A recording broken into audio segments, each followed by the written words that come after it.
Assalamualaikum warahmatullahi wabarakatuh.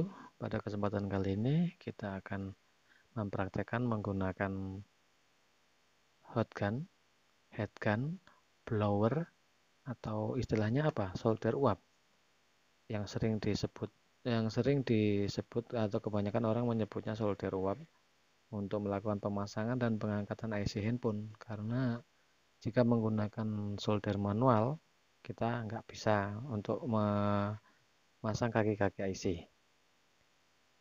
Pada kesempatan ini saya menggunakan Quick 857A. Di sini pasti semua tahu, di area ini pasti kita tahu power, tombol power, dan ini air controller. Air controller itu udara ya, bukan bukan air yang untuk kita mandi. Air, air udara untuk menyetel kekencangan atau semburan udaranya, kita mau kenceng apa enggak. Dan yang sebelah kanan temperatur controller, yaitu untuk mengatur panas waktu kita melakukan pelepasan IC atau pemasangan IC supaya cepat terlepas atau supaya cepat terpasang. Untuk setelan air controller atau setelan udaranya, anginnya, tiupan anginnya, saya lebih suka menggunakan setelan segini. Ini ada angka 1, saya naikin 1 strip di tengah-tengah antara 1 dan 2. Jadi kalau seandainya nanti untuk pelepasan pemasangan IC, kalau tiupan anginnya terlalu besar bisa morat-marit atau bisa terbang. Si IC morat-marit itu terbang. Jadi saya lebih suka segini nih. Ya, kalau kebesaran atau setelahnya mentok, nanti si IC akan terbang. Malah kacau, malah nanti IC, kapasitor, resistor yang ada di samping-samping IC bisa terbang acak-acakan, menambahin kerjaan. Jadi kita kecilin. Dan untuk temperatur kontrol atau head control, setelan panasnya saya suka segini nih. 400 di 400 lebih cepat. Kalau 450 begini dia rentan PCB-nya kembung, jadi kerjanya harus cepat. Jadi saya lebih suka segini, aman, IC nggak cepat mati karena kepanasan. Dan kalau segini ini enak sih, PCB-nya nggak gampang kembung. Kalau ketemu PCB yang tipis bisa kembung nanti kalau kepanasan. Di setting panasnya 450, jadi saya lebih suka di 350 atau naik sedikit. Jadi controller air angin udaranya segini dan temperaturnya segini kalau saya. Ini jangan jadi patokan karena setiap blower ini berbeda-beda. Belum tentu setelan saya sama dengan punya rekan-rekan pakai. Dan jika kalau untuk pengeringan, si setelan udaranya saya pentokin dan temperaturnya, suhunya saya kasih segini, saya kurangin untuk efek hangat aja. Dan jika untuk memasang atau melepas IC, saya lebih suka menggunakan 350 sampai 400. Lalu setelan airnya kita kurangin dari 1,5 gitu, 1,5 ya. Terus naik 1 strip kecil 1,5. Dan untuk mata di hotgunnya ini tergantung kebutuhan. Jika kalau untuk memasang IC yang kecil, kita menggunakan yang kecil. Kalau kita akan melepas IC yang besar lebar seperti CPU, kita gunakan ujung hotgunnya ini menggunakan yang lebar. Jadi bawaan dari kita waktu beli itu kan ada bermacam-macam. Ada yang lebar, ada yang kecil. Jadi kita sesuaikan dengan kebutuhan eh, pemasangan dan pengangkatan IC. Begitulah kira-kira penggunaan blower dan settingannya. Dan kita akan lanjut penggunaan power supply dalam menganalisa kerusakan handphone. Untuk penggunaan power supply, kita perhatikan lambang V dan lambang ampere A. Dan kebetulan di sini saya menggunakan power supply yang kecil. Jadi di sini ada tombol yang tulisan power. Pasti rekan-rekan pasti tahu tanpa dijelaskan kalau power itu on off. Jadi jangan salah, nanti nyari-nyari tombolnya di mana. Yaitu yang ada tulisan power, berarti semuanya ada tulisan power. Di sini kebetulan kita akan menggunakan power supply yang kecil aja. Tapi meskipun kecil sudah automatic DC power supply. Lanjut. Di semua power supply pasti ada switch tuner untuk memperbesar voltase. Kita sesuaikan dengan tegangan baterai. Kita lihat di lambang V, kalau yang di A ini ampere, nanti itu penjelasannya kita lihat di lambang V-nya. Kita sesuaikan dengan tegangan baterai. Tegangan baterai itu berkisaran antara 4 volt, ada yang 3,5, ada yang 4 volt. Jadi jangan sampai lebih. Kalau ini kita abaikan dulu yang lambang A. Kita fokus ke voltasenya. Jadi settingannya harus tepat, jangan sampai lebih. Soalnya kalau lebih begini, HP-nya bisa meleduk, kebakaran. Kebakaran ya, meledos itu kebakaran. Jadi si HP ini kalau seandainya voltasenya kelebihan bisa konslet semua, kosong IC-nya. Karena tegangan yang ditoleransi oleh handphone ini sebesar 4 volt. Di baterai itu biasanya ada tulisannya 3,5 atau 4 volt.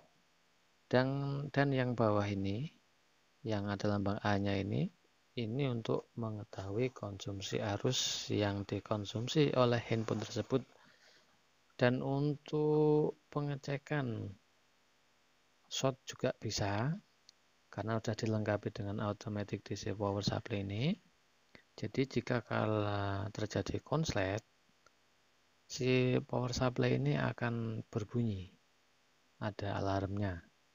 Jadi kalau konslet seperti ini akan bunyi tit gitu.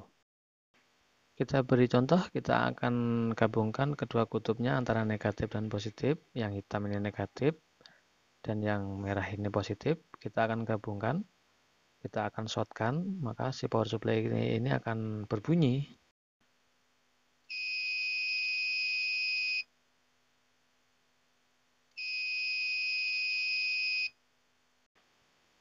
Jadi jika di handphone ini terdapat konslet, maka si ini akan berbunyi power supply-nya.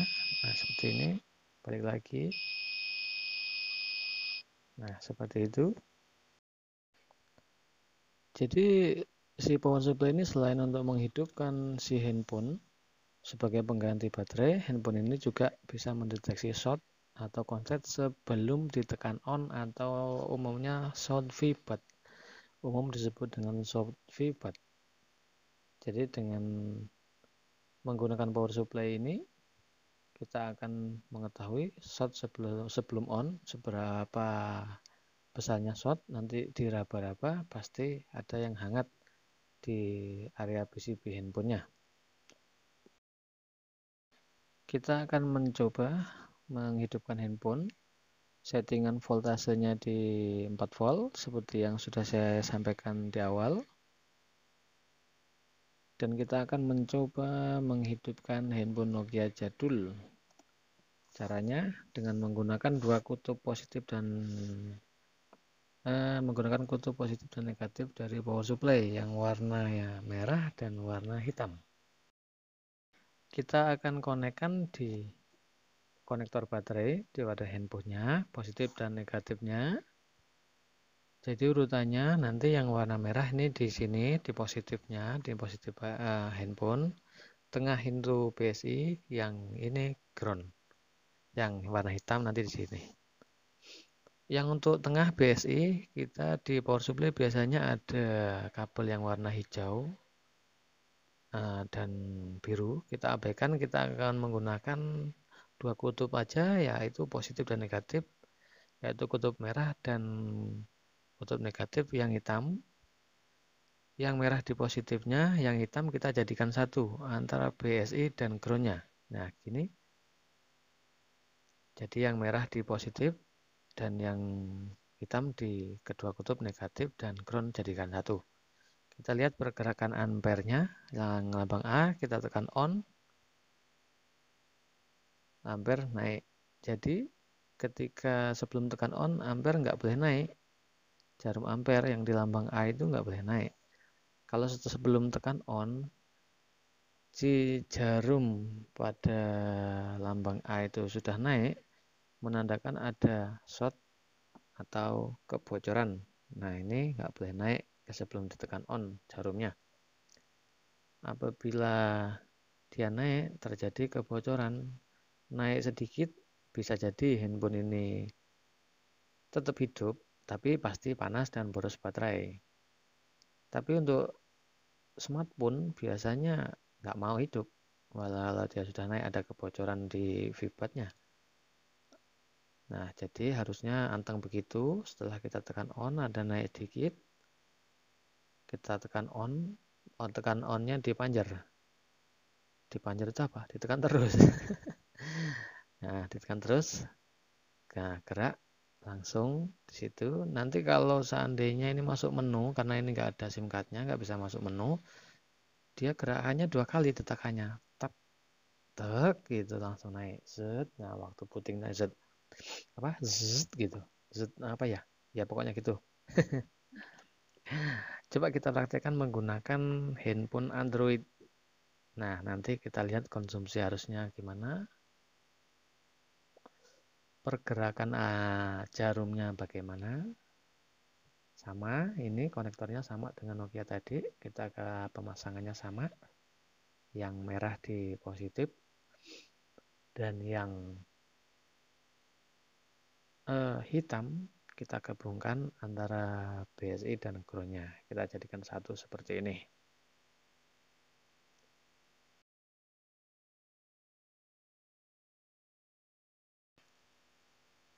Perhatikan pada jarum di ampernya, sebelum tekan on, dia tidak bergerak sama sekali. Anteng, menandakan handphone ini normal, dan kita coba tekan on. Pergerakannya gimana? Sebentar, ini lepas. Sebentar. Kita tekan on. Dan kita perhatikan pergerakan jarumnya. Nah, itu. Zet, gerak-gerak. Zet, naik. Nah, ini menandakan booting. Ini turun lagi karena si power supply ini tidak kuat untuk menghidupkan smartphone. Nah, jadi gini, kita tekan on, pergerakannya naik dikit, gerak-gerak dikit. Nah, langsung booting. Nah, begitu. Karena power supply ini tidak bisa menghidupkan smartphone karena ampernya kurang besar, jadi dia begitu bootingnya langsung mati lagi. Langsung mati. Nah, mati. Ini mati. Kalau seandainya ampernya besar, pasti dia bisa hidup, anteng. Untuk pergerakan jarum ini, kita bisa membaca konsumsi arusnya. Jadi kalau seandainya ini sudah naik segini, biasanya si IC power dan CPU sudah bekerja. Dan di sini nih mulai proses booting, zet, gitu loading. Di sini nih booting, loading Android, dan dia akan masuk menu. Jadi si jarum ampere ini tidak begitu tekan on langsung naik gitu, tidak. Langsung naik zet gitu, tidak. Dia ada tahapannya. Jadi 0,2 dia di pertama kali tekan on, dia berhenti dulu sebentar, gerak-gerak dikit, lalu dia naik ke 0,4, itu menandakan booting atau pas loading itu. Nah, terus akhirnya masuk menu di situ, dia stuck di situ, dia tidak akan turun lagi kecuali pas posisi sleep atau pas LCD mati, tidak ada tampilan. Tapi ketika kita tekan on, maka akan naik lagi si jarum ampere ini di 0,4. Untuk power supply ini juga bisa mendeteksi kerusakan. Contohnya seperti ini, kita akan menggunakan sebuah Android, satu buah HP Android yang mati total. Kita akan coba hidupkan. Sebentar, saya akan memasangnya seperti tadi, konektornya yang merah di positif, yang ground di ini. Kita perhatikan ampernya, settingan voltnya di 4, kita perhatikan jarum ampernya, kita tekan on. Gimana konsumsi arusnya? Kita lihat di ampere yang lambang A, ampere naik, jarum ampere naik segitu, cuman sekali, nggak seperti tadi kalau yang pas normal itu. Nah, ini jarumnya ini diam aja di situ. Ini menandakan handphone ini sudah, IC powernya sudah bekerja, CPU sudah bekerja, tapi tidak mau booting, yang rata-rata disebut ampere gantung, dan rata-rata si IC MMC yang menyimpan data bermasalah. Kita bandingkan dengan smartphone yang lain yang kita pakai tadi di awal, yang handphonenya normal. Kita bandingkan pergerakan jarum ampernya, naiknya gimana, langsung atau bertahap. Kita perhatikan baik-baik. Setelah tekan on, ampere diam, bergerak sebentar, dan dia booting. Nah, di situ dia booting. Karena seperti saya bilang tadi, si power supply ini tidak bisa menyalakan smartphone karena kecil ampernya, ya, jadi nggak bisa nyala sampai penuh. Nah, ini itu sudah segitu, itu sudah loading Android.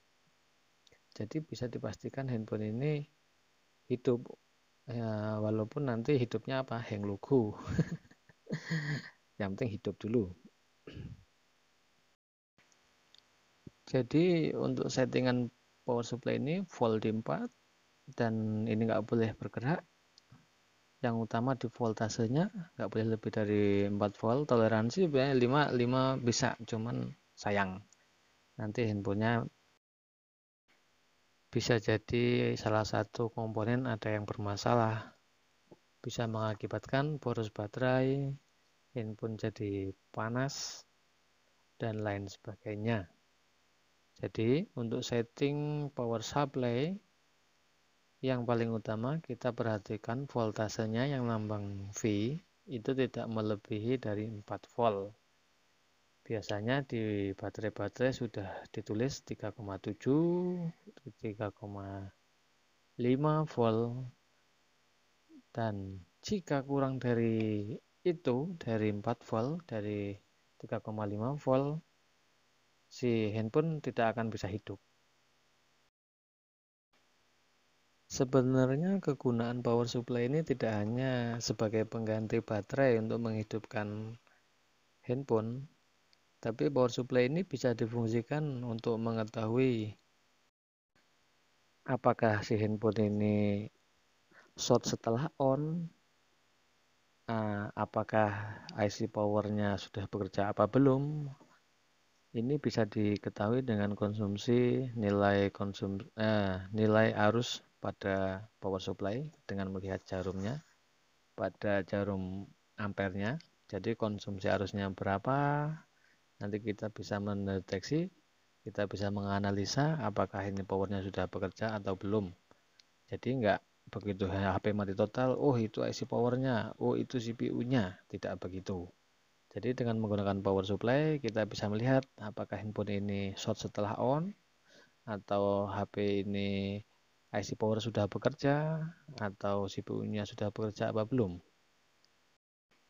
Kita akan lanjutkan tentang konsumsi arus di part berikutnya karena durasi nanti kepanjangan. Jadi demikian untuk garis besarnya penggunaan power supply dan settingan voltase untuk power supply yang aman. Dan saya akhiri, wassalamualaikum warahmatullahi wabarakatuh.